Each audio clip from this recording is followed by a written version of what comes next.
Deuxième dos, on va passer à FL Studio. Très populaire pour les beatmakers et très orienté pour faire des patterns et pour composer des prods de manière très intuitive. Deuxième point positif, licence avec mise à jour à vie, donc sur le long terme c'est nickel. Troisième point positif, beaucoup de presets, beaucoup de plugins et une communauté en béton. Maintenant les 3 points négatifs. Le côté pattern en fait, il peut perdre le débutant qui veut juste enregistrer par exemple, brancher sa guitare et enregistrer de l'audio. Deuxième point négatif, sur Mac, si tu es sur Mac, ça a toujours été un peu moins stable que si tu es sur Windows et ça a mis longtemps avant d'être optimisé. Bon, c'est pas le pire, mais il faut quand même le souligner, donc ça veut dire que ça toujours un petit peu à la traîne. Troisième point négatif, c'est pas vraiment intuitif si tu fais des projets de groupe.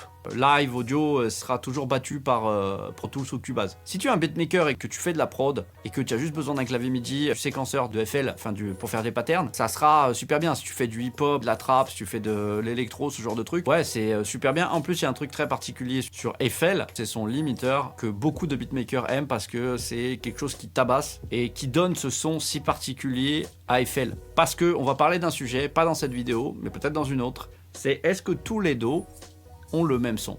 Maintenant le profil pour FL Studio, donc c'est beatmaker, essentiellement ceux qui font du rap, hip-hop, EDM, ce genre de musique.